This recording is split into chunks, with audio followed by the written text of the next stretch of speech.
I'm very pleased to welcome Dilip Cherian, who's really an iconic name in the world of communications. He really requires no introductions. But if I had to give a formal introduction, he's co-founder of Perfect Relations, one of the pioneering firms in the communication business. Of course, it would be limiting to just say that's all that he is. He's much more. He's an image guru and an iconic figure in communications. Welcome, Dilip, to this very special show of PR India. Thank you, Parul. That's very kind of you. And I'm glad to be on, even at this point of time. It's a pleasure.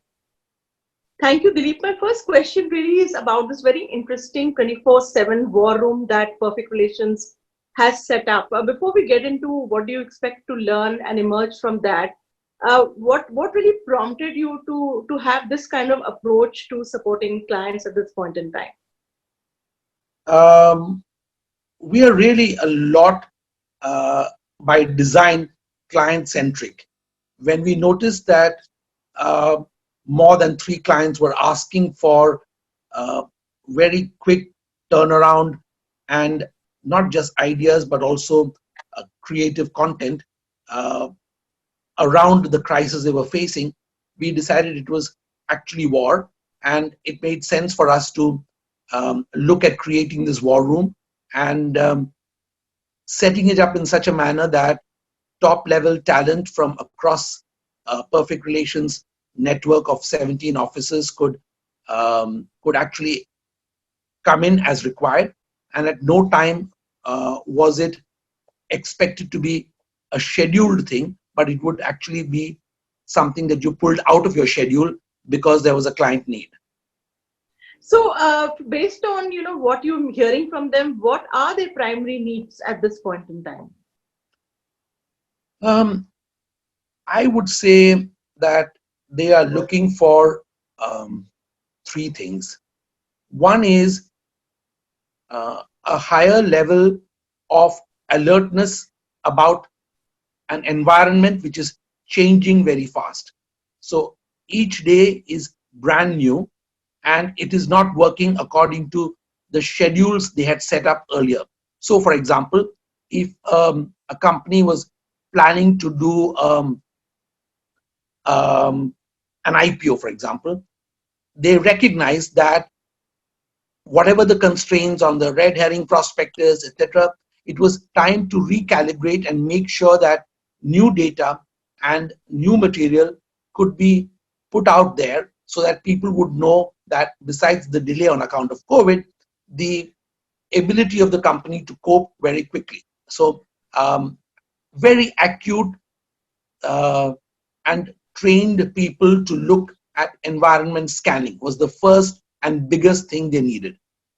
The second thing that they wanted and asked for was, shall I say, the courage to be predictive, not just blue skies thinking, but predictive based on, we have seen this happen in this market, or we have information that the Philippines is doing this, or that Italy has done this. So in many senses, the Dentsu network and the ability to predict at various cycles of the COVID cycle was very critical in terms of being able to inform them and to help them predict for themselves. That's the second thing. The third thing was that they wanted to ensure that those advising them on the crisis had deep domain knowledge, which is where what I said about having our branch heads from 17 branches be able to plug in if needed. So a company whose account was headquartered out of Bombay or Mumbai may find that their problem was in their supermarket or their mall somewhere else. So they the need was for people to be available who had um, knowledge about what was happening on the ground in the cities where it was happening for the company. And I think the fourth thing that they were looking for in the war room, and which is what the war room provided, was senior counsel that normally was not actually client facing. So our strategy team that actually looks at strategy on a global front, both to plug into Dentsu as well as to plug onto certain kinds of clients, was brought into play during this time. So we were able to use those minds more effectively. Of course, it was an advantage that they were sitting at home, but we were able to use those minds both full-time as well as those who we have on a consulting basis. So I would say these are the four things that um, we considered the components of the war room, and that's what companies were looking for. So, so it's in a way, it's like a meta integration happening at a scale. Do you think that this is, a small demonstration of what the PR model would begin to look like once, the COVID, I mean, it's difficult to say post-COVID because it seems like it's going to be, there's never going to be a post-COVID world as such. So do you think this is the kind of model which would start emerging? I hear what you're saying about meta integration, but please understand that that is really a war room situation. I would consider it far too expensive for most companies to have on board on a regular routine basis. Certainly accounts where you are really providing hands and legs and other skills will not be looking at upping the ante to this level on a routine basis. So I would say that given the nature of the crisis and given what you just said, Parul, that it's not going to go away on the 30th of April, I think that there will be elements which will remain, but I don't see that this is something that all clients across the board will look for or expect going into the next 2 quarters, for example. I think that's a very valid point and a very, very important clarification and emphasis that you made, that this is, we are at war, I mean, at this point. So this is a very special response for a very special situation, and elements of it would carry on. Having said that, Dilip, what do you think? How should, I mean, it's a bit of a global question, I know, but what would be the best way for clients to approach their communication at this point? There's a lot of pushback immediately if clients appear insensitive or they appear to be opportunistic. So what is your views on getting the brand communication tone right at this point? The first thing is in response to the broad question you asked, the first thing is to understand that brand comes second, which is a huge thing for companies to understand or come to terms with at most times. At this point of time, action comes first, response comes first, and humanity comes first. Brand comes second. This is a unique time, and therefore there's no getting away from that. The second thing is that companies have to understand that a lot of mom and pop stores, or what I call the run of the routine agencies who give you cookie cutter solutions, are not the people you can rely on at this point of time. So issue another release or we'll try and fix an interview is not the best advice at this point in time. 3, companies have to understand that everybody expects you to be a good corporate citizen. So expectations that what you're doing with your CSR funds should get covered and linked to your brand is not a good idea. So we have a large client out of Pune, and this expectedly Parsi gentleman said that, look, what I'm doing good at this point of time, I don't want you to get coverage. We will look at it once the crisis is over. So get on with whatever else you need to do in terms of my corporate stuff.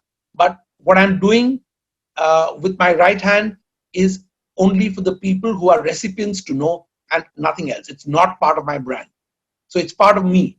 And I think that was a kind of inflection point for us in terms of advising clients also.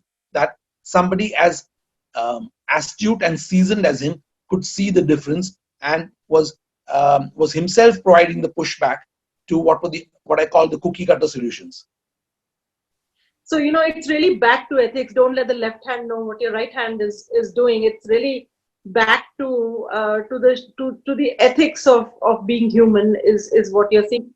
Dilip, you were saying that the large owner-driven firms are actually beginning to realize the new playbook, if you must say, of communication.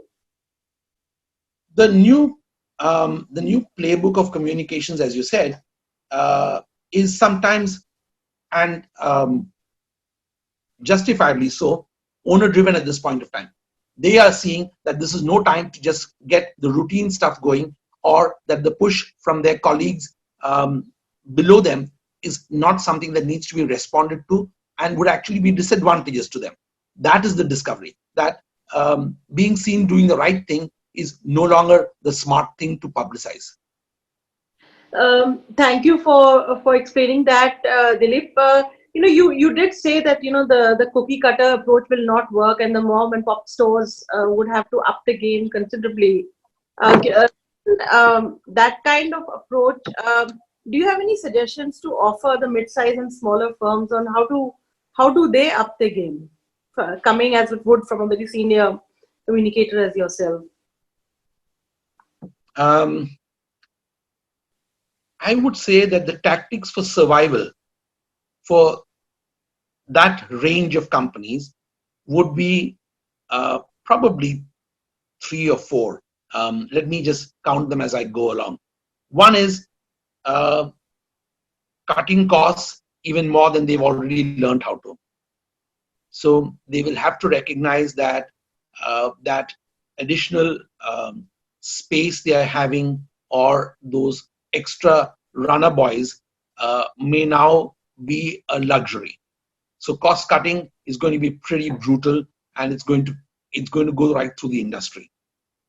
The second thing is that because they are small and very often short-staffed, they will have to recognize that, like the large companies, everybody's life is now going to be 24/7. The third thing is that they will probably have to invest in talent that has the ability to multitask. Anyone who describes themselves as a media services person is now irrelevant. Anyone who sees themselves as just a content person is also equally irrelevant. So the new age hires that they will need to do will have to be people who have shown and displayed during this crisis the ability to multitask. And I would say that if these 3 rules of survival are attempted, then the mid-sized companies will find robust room for growth. The fourth thing, and I'm not looking for a job myself, is to look for the best and brightest counsel that they can use as needed, and being able to have a roster of people who they can use as required. Now, this is expensive because most of them will have to be paid more than maybe the owners take home. But that's the kind of thing that needs to be brought in when there is a space shift happening. Not just a mind shift, but the entire space is shifting. I think that's very, very, very useful advice. I think it's almost like a primer on how to survive. Thank you for sharing those tips, Dilip. I have a set of 1 or 2 final questions. You did mention that media relations. I don't have a question about media relations, but there is such shrinking space for media coverage at this point. Do you feel that we're evolving further to a paid media approach, or intelligent done paid media approach? Do you given that there's hardly any space, and ads are virtually vanishing from the newspapers. So, what do you think the media universe could possibly emerge from this? Like, I'm going to be quite contrarian on this. My sense is that paid media and a lot of digital media will actually lose viewership and credibility in this crisis. There's so much uh, unverified rubbish that's on so many sites that people may actually go back to print. The confidence of content is going to be much bigger. So you're going to see that something which looks obviously either paid or looks like clickbait is going to be rejected by a lot of people who've had the time during this crisis and who had access only to this and have seen how wrong they are on the following day. So this may sound contrary, but I see that only what I would call defined digital players, the handful of those who have the discipline to define what they're saying and to refine what they're saying, define and refine. If only those will actually survive and see growth going forward. A lot of those who are used to just tossing things out, speed over need and fiction over fact, those people are going to find it very difficult in the coming time. So I would put paid media also in that category. define what you need. Don't favor speed over need. Very good suggestions on how PR people should look at their content when they are pitching. It's not the time to rush out to the press release. One final question, Dilip, before we wind up. Would you be able to suggest some personal productivity tips that you use, because we're all working from home and it has its own set of challenges. So how do we not work in our pajamas in bed? The biggest productivity tool I've discovered is that I don't need my very large team of 3 people in my personal office to back me up to set up meetings and things like that. The second thing I found is that set aside a specific time when you will do, say, exercise. So earlier I used to grab the gaps in between meetings, but now I find it's much easier to define a time when you're not available for calls and use that for your own increased personal physical productivity. And the third thing is that what we used to consider the most critical, which is being able to do face-to-face with many people, I found that in productivity terms, doing it on a conference call on whatever platform the client is comfortable with is actually extremely productive and far more valuable for both people. Thank you, Dilip. That was Dilip Cherian, an iconic communicator, and it was such a pleasure to hear from you your insights and views. It would be extremely useful, I think, to the communicators at large to understand. Thank you, Dilip, generously for sharing your ideas and thoughts and your time for this very special recording. Thank you. Thank you.